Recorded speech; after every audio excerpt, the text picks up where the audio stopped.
लोग हैं इनके घर वाले, उनकी हमने मिन्नत की है, मेरी अम्मी ने बुला के इनको कह, लेकिन उनके वालिद की एक ही बात है कि नहीं, हमारा बेटा जो जिद कर लेता है ना वो पूरी करता है। ये अल्फाज उस वालिद के साथ करनी सिर्फ उसकी जिद थी। ये कहता था हाँ हाँ क्यों नहीं, मेरी जान क्यों नहीं छोड़ देती, मैंने तुम्हें इस्तेमाल तो करना था, जो कर ली है।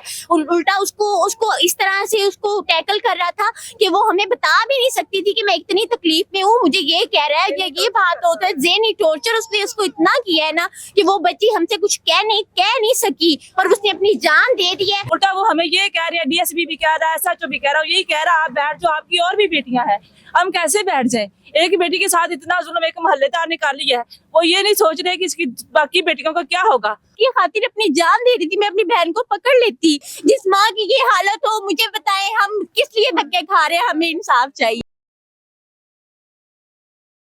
अस्सलाम वालेकुम जी नाज़रीन, मेरे पीछे आप देख सकते हैं जिस माँ को देख रहे हैं कि रो रो के अपनी बेटी को पुकार रही है, इसकी 21 साल जवान बेटी ने वीडियो कॉल पे कर लिया। मोहब्बत के अंदर आशिक कहता है कि मैं तब यकीन करूंगा मुझसे प्यार करती हो, वीडियो कॉल चल रही है मेरे सामने के दिखाओ। ये वो माँ की हालत है। इनको ना बिठा दें बाजी, इनको बिठा दें, जाके इनको बिठा दें। बरीरा की बहन मेरे साथ मौजूद है, इनसे बात करके जानने की कोशिश करता हूँ कि वो शख्स कौन था और ये सारा वाकया कैसे हुआ, कितनी देर से इनका ताल्लुक था और इनकी शादी क्यों नहीं हुई, वो उसको ब्लैकमेल क्यों करता था और उसने उसे क्या क्या हथियार लिया था। अस्सलाम वालेकुम। वालेकुम अस्सलाम। मुझे ये बताएं कि ये सारा वाकया है क्या, दरअसल वो कौन था, आपस में कैसे मिले और ये सारा जो वकूआ हुआ कैसे हुआ? भाई ये हमारे हमसाए हैं और सबसे बड़ी बात ये है कि जो इनकी सिस्टर थी ना, वो मेरी सिस्टर को इस बात पे उकसाती रही है, क्योंकि स्टडी इन्होंने एक स्कूल में एक कॉलेज में इकट्ठी की है।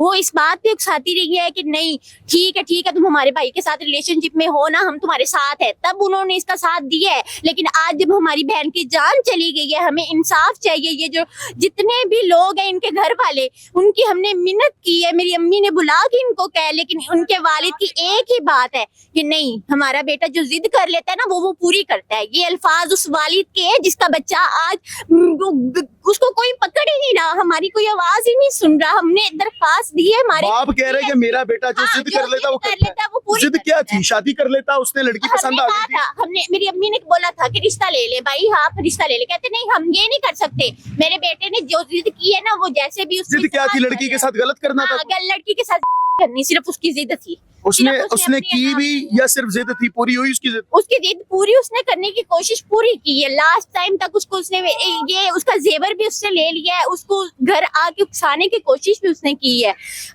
मैं कहती हूँ कि जब मौके पे जब वो देख रहा था कि वीडियो कॉल चल रही है तो हमें कह देता, एक मर्तबा हमारा दरवाजा नॉक कर देते कि नहीं आप ही घर में ये मसला है, क्योंकि मेरी वालदा भी घर पे मौजूद नहीं थी उस वक्त, मेरे भाई घर पे मौजूद नहीं थे। हम दो सिस्टर थी, एक जो वो डेथ जिसकी हो गई है, जिसने सुसाइड कर लिया है, और जो मैं उससे बड़ी हूँ, और एक मुझसे बड़ी सिस्टर घर पे मौजूद थी। आपकी बहन ठीक थी बिल्कुल, उसने ऐसा उसको क्यों किया, मतलब दबाव क्या था? उसने कहा कि मुझे के दिखाओ अगर चाहती हो ना, यानी कि उसने जब जेवर मांगा है ना अपना कि मुझे वापस कर दो, उसने कहा नहीं तुम क्यों नहीं है मेरी। कितने पैसों का जेवर उसको दिया, मतलब कितने पैसों का? ज्यादा से ज्यादा हमारे घर की कुछ चीजें यानी कि जेवर की उसके पास मौजूद थी। मैं ये कह सकती 2-4 लाख का होगा। हाँ उससे भी ज्यादा का होगा, उससे ज्यादा मलकियत है जेवर की, थोड़ा नहीं है।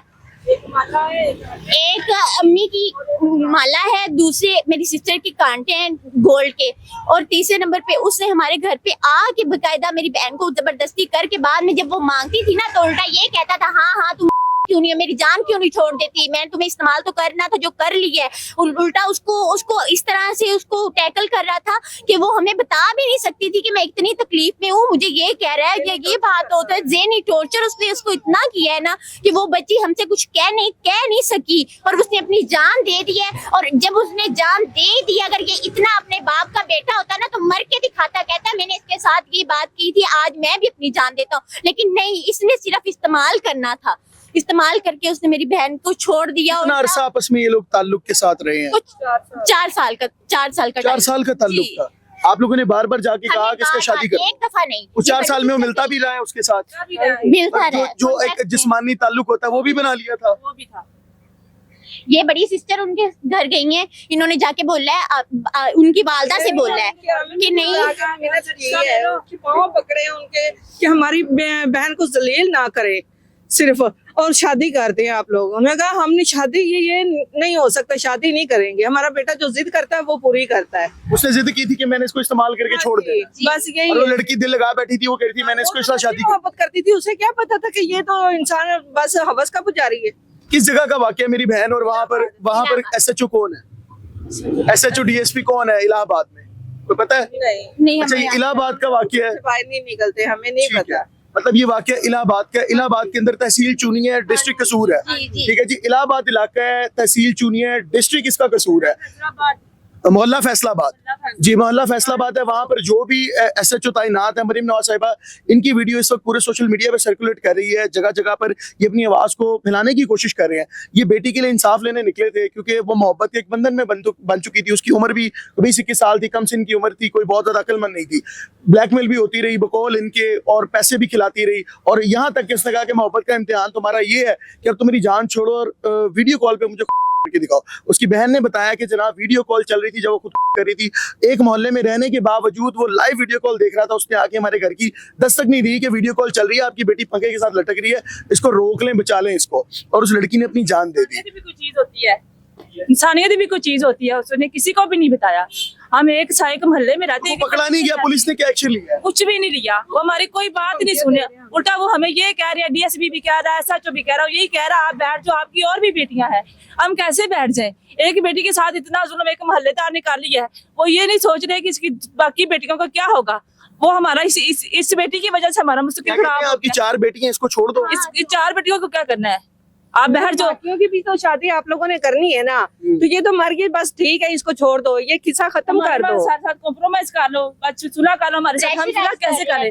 हमें धमकियां खुद दे रहे हैं, बार बार यही कहने बैठ जाओ घर पे, बैठ जाओ घर पे। हमारा कोई भी बाहर आदमी जाता है, जहाँ पे भी जाती है बुलाती है, हमारी कोई बात नहीं सुनता। वो पैसे दे के SH को और DPO को जिसको भी देती है, देकर हमें चुप करा रहे हैं, हमें उल्टा यही कह रहे घर पे बैठ जाओ। आप बेफिक्र हो जाइए, मेरी बहन मरीम नवाज साहिबा ने कहा है कि औरत मेरी रेड लाइन है, इस केस का मेरिट पे फैसला होना चाहिए।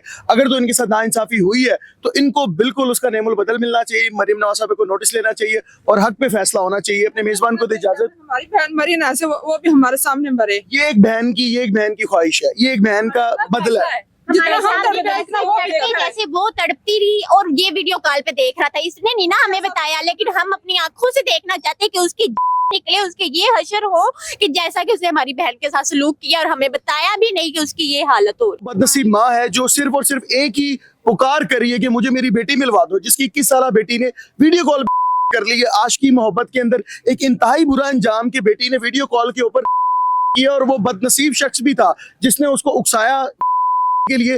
वो उसी मोहल्ले में रहता था, उसने वीडियो कॉल पे चलते हुए एक दफा भी नहीं आके दरवाजा खटकाया कि भाई वीडियो कॉल चल रही है लाइव, ये लड़की पंखे के साथ लटक के खुद रही है।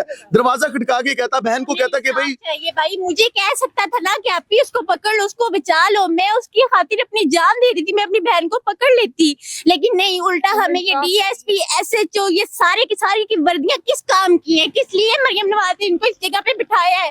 जिस माँ की ये हालत हो, मुझे बताएं हम किस लिए धक्के खा रहे हैं? हमें इंसाफ चाहिए। इनको अंदर बिठाए, इनको अंदर बिठाए, इनको अंदर आजे भाई, इनको अंदर बिठाएंगे। अपनी उनकी जो वालदा है इस वक्त हालत गैर में है, वो अपने पैरों पे खड़ी नहीं हो सकती, और ये एक माँ है, एक बेबस माँ है।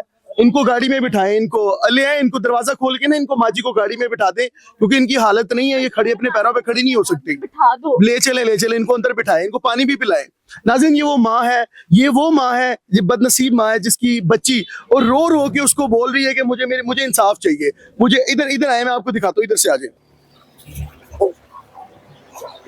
इस वक्त इनको अंदर बिठाया जा रहा है, इनकी हालत ऐसी है कि ये बात नहीं कर सकती। खुदारा इनकी आवाज को ज्यादा से ज्यादा शेयर करें ताकि मरीम नवाज साहिबा तक जाए और इनको इंसाफ मिल सके। वो जो मुलजिम है इस वक्त, वो अभी पुलिस की हिरासत में, लेकिन कोई भी सख्त एक्शन नहीं लिया जा रहा। कहा यह जा रहा है कि मेरिट पे कोई फैसला नहीं किया जा रहा। ये तहसील चूनिया का वाकया है जनाब, तहसील चूनिया से ये फैमिली लाहौर में आई है इंसाफ के लिए।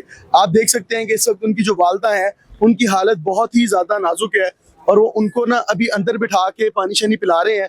पूरी फैमिली आई है मरियम नवाज साहिबा से इंसाफ लेने के लिए, और मैं इसी पर ही उम्मीद रखता हूँ कि इस वीडियो को ज़्यादा आप लोग शेयर करेंगे, मरियम नवाज साहिबा तक जाएगी और जल्द से जल्द इस पे एक्शन होगा और इनको इंसाफ मिलेगा। इनकी बच्ची का क्या कसूर था? ब्लैकमेल होती रही, सोना उसको दे दिया, मोबाइल उसको दे दिया, बकौल इनके मुबैना तौर पे कहा यह जा रहा है कि वो मुलजिम अभी भी पुलिस की हिरासत में उस तरह से नहीं है, जो केस उसमें बनने चाहिए थे वो नहीं बनाए जा रहे, हाई अथॉरिटीज वो उनके अगेंस्ट जा रही हैं।